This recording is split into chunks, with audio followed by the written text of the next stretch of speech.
नमस्कार प्यारे विद्यार्थियों, मैं प्रिंस शर्मा आप सभी का स्वागत करता हूं मेरे YouTube चैनल एग्ज़ाम पंडित पे। प्यारे बच्चों, कैसे हैं आप? आशा करता है सभी बहुत बढ़िया होंगे। जैसा कि थंबनेल में आपने देखा होगा, फोल्डिंग ऑफ डाइस, पासे को लपेटना, पासे का विस्तृत रूप। देखो, इसमें दो कंसेप्ट आते हैं। पहला कंसेप्ट, आपको एक ओपन डाइस गया, उसे क्लोज करेंगे तो कैसी फिगर जनरेट होगी उसके बारे में क्वेश्चन। और सेकंड कंसेप्ट, आपको क्लोज्ड ओपन दिए, उसे क्लोज करने पे क्या दिखाई देगा। दो कंसेप्ट क्रिएट होते हैं। तो आज की क्लास में हम इन सब के बारे में डिस्कशन करना शुरू करेंगे। तो चलिए, सबसे पहले हम ना इस कंसेप्ट को देखते हैं।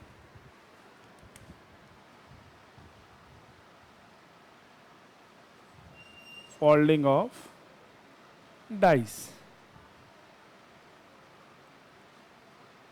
पासे को मोड़ना, लपेटना, पासे का विस्तृत रूप, विस्तृत फॉर्म। ठीक है बच्चों, ये क्लास नंबर 5 है। 1, 2, 3 में कोई डाउट हो तो देखिएगा। अब देखो ना, इसको थोड़ा पिक्चोरिकल हम समझने की कोशिश करते हैं कि पिक्चर की फॉर्म में अगर हम बात करें तो क्या है। जैसे अगर आप ये स्क्रीन पे आपको दिखाई दे रहा है कि एक नॉर्मल डाइस था। नंबरों के हम कोई अभी आर छेद भेदभाव नहीं करते।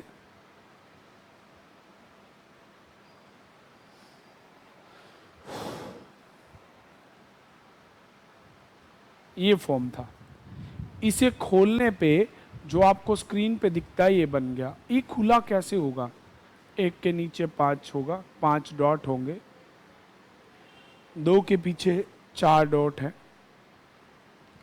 एक के पीछे 3 है। अभी जर्नल समझिएगा। अगर मैं इस पासे को खोलूं, आप खुद सोचो कि ये डिब्बा अगर मैं खोल रहा हूं तो यहां पे आएगी इसकी टॉप। अगर आपने मेरे साथ क्लास 1 की थी तो मैंने वहां भी आपको ये चीज़ क्लियर की थी। तो चलिए दोबारा समझिए कि अगर मैं इसकी ये वाला हिस्सा खोलूं टॉप, दैट मीन्स 6, एक तरफ ये भी बना देता हूं मैं।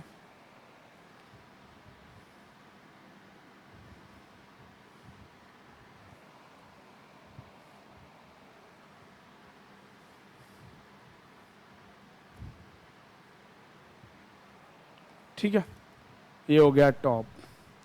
अब आपके ये जो लेफ्ट है और ये जो राइट है, अगर मान लो 2 यहां आएगा तो ये 4 इसके पीछे वाला यहां चला जाएगा। यहां पे इसके साथ चिपका हुआ 1 आएगा और 1 के पीछे वाला 3 यहां, और यहां आएंगे 5, जो कि फॉर्मेटेड आपको वहां पे दिखाई भी दे रहा है। मेरा टॉप, फिर आएगी बैक ऑफ द पेज जो कि 4 था। ठीक है जी, front of the dice, base of the dice, left and right. ठीक है जी। अब आपके सामने जो स्क्रीन पे डाइस है, मैंने क्लास 1 में भी इसके बारे में स्टार्ट करते ही बताया था कि जब भी आप किसी डाइस को फोल्ड करेंगे, आप खुद सोचिए, पेपर को भी अगर हम फोल्ड करते हैं, अपनी लाइफ में 2 दीवारों को भी इकट्ठा खड़ा करते हैं, तो बीच में एक बेस की ज़रूरत होती है। यहाँ इसी कंसेप्ट को हम यूज़ करेंगे। कैसे यूज़ करेंगे कि भैया, अगर हमें 2 को विपरीत लाना है, पहला पॉइंट, 2 को विपरीत लाना है, तो बीच में तीसरा होना चाहिए। और दूसरी बात, जो विपरीत हैं वो एक साथ नहीं आएंगे। बस ये रामबाण है इस बात का, पूरी बात का। चलिए एक पिक्चर के जरिए और समझने की कोशिश करते हैं कि है क्या। Let's have an example. ये है। अब मैंने आपको कहा कि 2 को विपरीत लाने के लिए तीसरे की जरूरत है। पहले मैं आपका डाइस क्रिएट कर लेता हूं।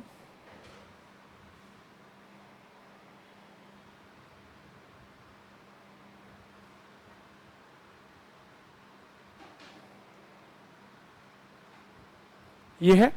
अब आप ध्यान से देखना, मैंने कहा दो को विपरीत लाने के लिए तीसरे की जरूरत है, तो एक के अपोजिट हो गया ये 6 बिंदु वाला, ये डिब्बा इसके अपोजिट। 3 के विपरीत हो गया ये 4 बिंदु वाला, और 2 के विपरीत हो गया ये 5 बिंदु वाला। इस प्रकार से ये विपरीत जोड़े हो गए। और दूसरी बात, जो विपरीत हैं वो कभी एक साथ नहीं आएंगे। इस बात का मतलब क्या है कि अगर इसके नीचे विस्तृत रूप से पासे बनाए जाएं तो याद ये रखना है कि जो अपोजिट है, अगर एक टॉप पे आएगा तो दूसरे को बेस में चला जाना पड़ेगा, एक फ्रंट में आएगा तो दूसरा उसके बैक में चला जाएगा, एक राइट साइड से आएगा तो दूसरा उसके बैक में चला जाएगा। इस पॉइंट को हमने ध्यान रख के चलना है। तो होप टू बी दैट आपको ये समझ आ गया। मैं आपको कुछ मॉड्यूल्ड क्वेश्चन इन पे बताता हूँ, फिर आज कुछ प्रीवियस ईयर में इन पे क्वेश्चनों के बारे में डिस्कस करेंगे। देखिए, मान लीजिए ये एक पासे का विस्तृत किसी भी तरह से खोल सकते हैं परीक्षा में, और नंबर, अक्षर, अल्फाबेट, सिंबल कुछ भी लिखे मिलेंगे, और ऐसा आपको बेस में 4 देगा। ये टाइप 1 होता है, जब आपको एक डाइस का खुला हुआ फॉर्म मिलेगा और उसे फोल्ड करने पे आपको पूछेगा, ठीक है, यहां कुछ भी भर देगा।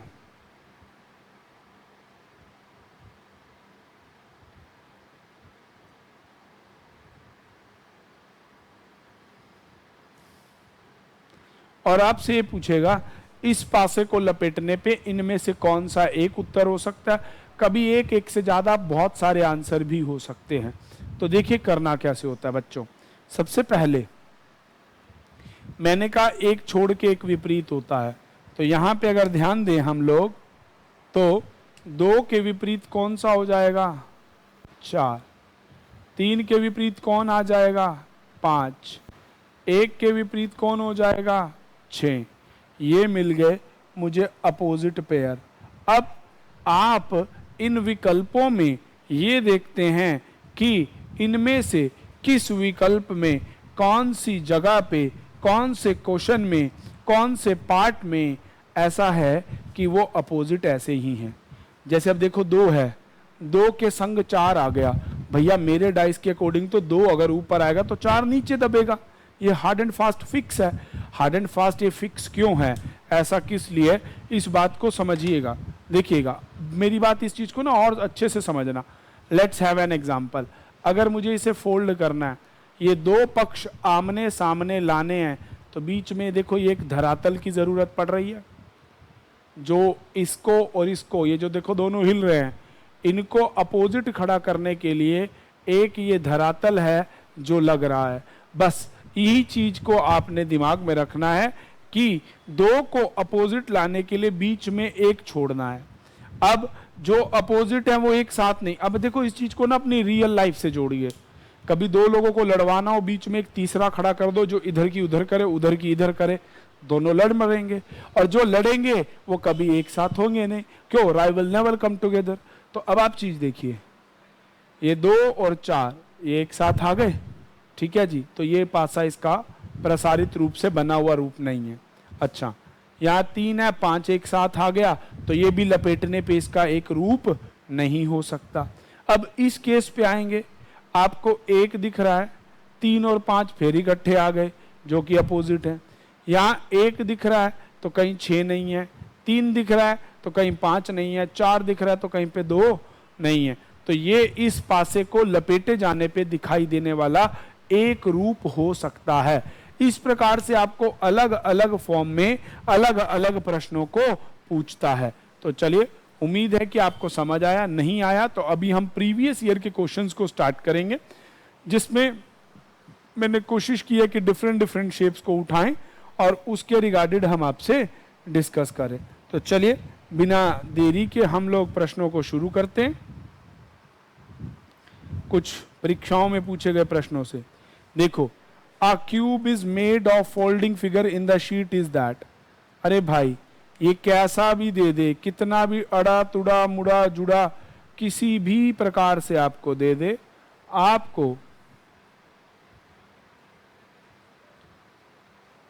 बस क्या करना है, जो भी लिखा है पहले लिखो। अब वो कहता है कि एक के विपरीत कौन सी संख्या होगी। मेरे बच्चों, ऐसे प्रश्नों में आंख बंद करके समझना। यहां पासा नहीं पूछा, इसने पूछा कौन सी संख्या विपरीत होगी। मुझे पता करना है एक के बाद एक छोड़ के दो, तो एक के विपरीत उत्तर क्या हो जाएगा, दो। चार के विपरीत 6, 3 के विपरीत 5। किसी भी प्रकार से आपसे पूछ ले, आप उत्तर दे पाएंगे। ठीक है जी, ये एक इस टाइप से क्वेश्चन आपको आता है।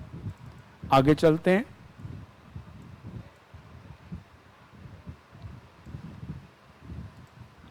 दिए गए कागज को मोड़कर निम्नलिखित में से एक बॉक्स बनाया गया है कि बताइए कौन सा एक उत्तर हो सकता है।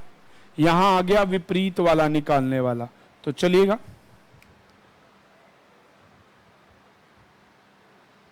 सबसे पहले हम इसकी फॉर्म क्रिएट कर लेते हैं। A 4 6 3 2 C, तो 4 के अपोजिट 3, 6 के अपोजिट 2, A के अपोजिट C। आगे जी विपरीत जोड़े। ठीक है, अब नीचे विकल्पों में ये चेक कीजिए किस विकल्प में विपरीत जोड़े एक साथ नहीं है, वही उत्तर हो जाएगा। अब देखो, पहला आपको दे रखा है 3 4 6, तो भाई 3 और 4 तो ये एक साथ आ ही नहीं सकते। 2 6 4, भाई 2 और 6 एक साथ नहीं आ सकते। A C तीसरा विकल्प भी नहीं हो सकता। चौथा विकल्प देखेंगे, दैट इज A 4 2। 4 है तो 3 नहीं है, 2 है तो 6 नहीं है, A N है तो C। तो इसका आंसर मत कर देंगे आप, D वाला विकल्प उत्तर हो जाएगा। देखिए बच्चे, ये प्रश्न हमेशा आपके साथ इसी प्रकार से चलेंगे, चलेगा। अब आपको कुछ और प्रश्नों की झांकियों से मैं दिखाता हूं कि किस किस प्रकार से आपसे प्रश्न पूछा जा सकता है। आ जाइए। कहता है जी, figure folding of that is possible is given. कहता है नीचे दी गई एक शीट को मोड़ के, आप देखिए ये वर्ष 2023 में आए हुए प्रश्न है। कहता है पासे को लपेटने में एक कौन सा रूप बनेगा।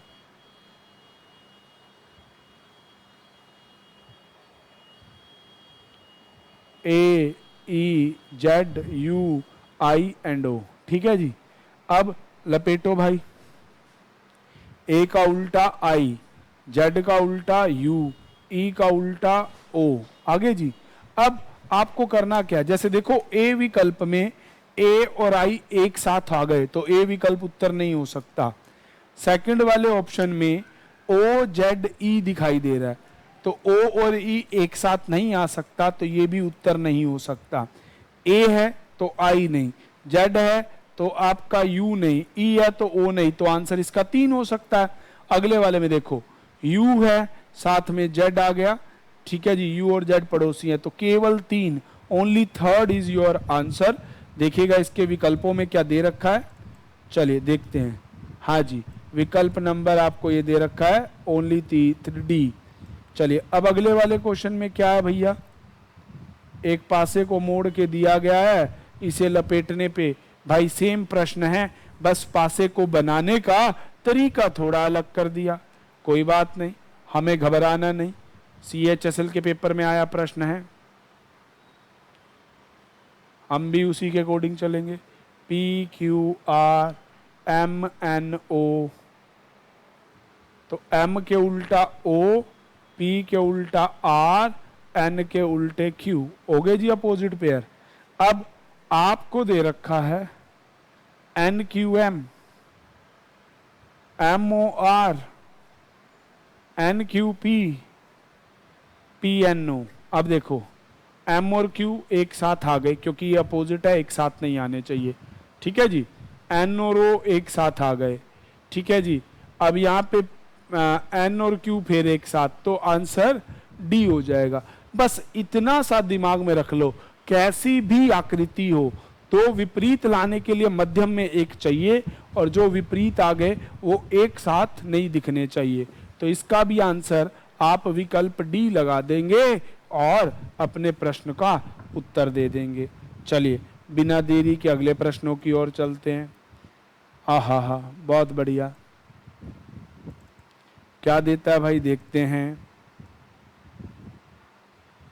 एक शीट को मोड़ा गया, कुछ ऐसे प्रारूप बने हैं। सीपीओ 2023 का प्रश्न है। अब ये थोड़ा समझ के बनाना पड़ेगा क्योंकि इसमें खाली भी हैं और आकृतियां भी है। अब यहाँ पे दिल और दिमाग को इकट्ठा कर लीजिए, बहुत धमाकेदार बात मैं आपको बताने वाला हूँ, जिसे आप ट्रिक कह सकते हैं, टेक्निक कह सकते हैं, कुछ भी कह लीजिए भैया, मैंने तो बतानी है।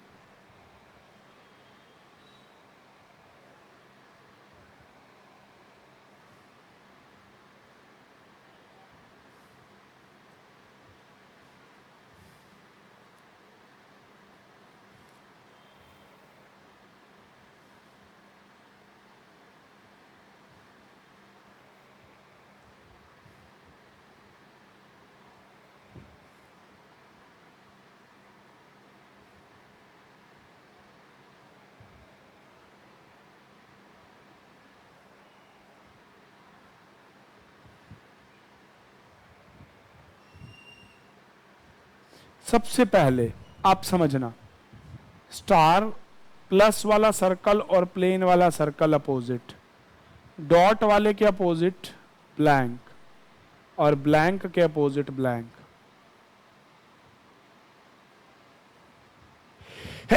सॉरी, अब आप समझना, प्लस वाला है, प्लस वाला दूसरा नहीं है, डॉट है तो ब्लैंक, पर ये कौन सा ब्लैंक है? तो याद रखना और बात समझना, ये होते हैं L shape figure. L shape figure में कभी भी कोई भी एक दूसरे के अपोजिट नहीं होता है, ठीक है जी। तो ध्यान देना, ऐसे प्रश्नों में ये हो जाता है हेड और ये हो जाते हैं बेस। तो ध्यान से समझना इस कंसेप्ट को। ये दोनों ये एक विकल्प हो सकता है क्योंकि ये तीनों एल शेप फिगर बना रहे हैं। अब यहाँ पे ये और प्लस प्लस और ये तो इकट्ठे आ ही नहीं सकते। अब इस वाले आकृति के लिए ये दोनों और ये ब्लैंक कैसे आप मान सकते हैं? ये हो सकता है या नहीं? हाँ भैया, इस वाले ब्लैंक की जगह ये आ गया और ये हो सकता है। प्लस और ये इकट्ठे आ नहीं सकते, तो इसमें आप विकल्प मार्क करेंगे 1 और 3 आपका उत्तर हो सकता है। आंसर लगाएंगे सी, ठीक है जी, आंसर इसका सी लगा देंगे आप सभी, चलेगा। इस प्रकार से आपके समक्ष कोई भी कैसा भी प्रश्न हो आंसर दे पाएंगे। चलिए अगला क्वेश्चन देखते हैं। थोड़ा सा समझना बच्चों, एल शेप फिगर को मैं अभी आपको और भी समझाऊंगा। अभी अगले प्रश्न को देखिए, एल शेप फिगर पे आपको काम करना है। चलिएगा, अब आपको प्रश्न में दिया गया, क्या दिया गया भैया? ये ऐसा लेटा हुआ था ना, एंड डब्ल्यू एम और ये शायद टी है, ये एन है, ये के है। ब्लर होने की वजह से थोड़ा सा ऐसा है। तो टी के अपोजिट तो हो गया के, एन के अपोजिट डब्ल्यू, एंड के अपोजिट एम। तो एन और टी और आपको दे रखा है एंड। तो भैया ये एक विकल्प हो सकते हैं, एन टी और एंड। हाँ, पहला एक उत्तर हो सकता है। एन एम और के, भैया एन एम और के उत्तर हो सकता है। एन एम के विकल्पित हो सकता है, ठीक है जी। डब्ल्यू टी और एंड, डब्ल्यू और टी और एंड एक आंसर हो सकता है, बिल्कुल प्रोबेब हो सकता है। M and W, M and W नहीं हो सकता क्योंकि ये नहीं है। अब इस प्रश्न में ध्यान दीजिएगा, बात वही कि ये तीनों मिलके एल शेप बना रहे हैं, तो ये एल एंड डब्ल्यू और टी वाला तीसरा सी एक इसका आंसर होगा ही होगा। तो यहां पे आप श्योर की तरफ जाते हैं, पॉसिबल केस को पकड़ते नहीं है। तो चलिए मिलेंगे नेक्स्ट क्लास में, पर मैं आपको एक बार इस डब्ल्यू वाले टी वाले लॉजिक को क्लियर कर दूं। एक समझिएगा कि अगर 3 पेज हैं, ये इधर बेस में चला गया, दूसरा टॉप में आ गया, तीसरा इधर फ्रंट लग गया, तो ये 3 तो कभी विपरीत आ ही नहीं सकते और ये 3 कभी विपरीत आते ही नहीं।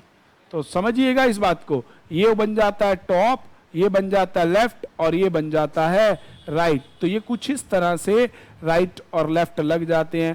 तो टी फिगर जो एल फिगर होते हैं, इस तरह से तीन जुड़े हुए, ये कभी भी आपस में विपरीत नहीं होते और ये फॉर श्योर आंसर रहता है। आज की क्लास में बच्चों इतना ही, मिलेंगे नेक्स्ट क्लास में। और भाई भूलिएगा नहीं, चैनल को लाइक करना, शेयर करना, सब्सक्राइब करना, ये आपकी मुख्य रूप से जिम्मेदारी है जिसको आप पूर्ण रूप से निभाएंगे, मैं अच्छे से जानता हूँ। तो मिलेंगे नेक्स्ट क्लास में। Thank you and stay tuned with Exam Pandit. ठीक है जी, तो अब एग्जाम पंडित पे जुड़े रहने के लिए आपका धन्यवाद।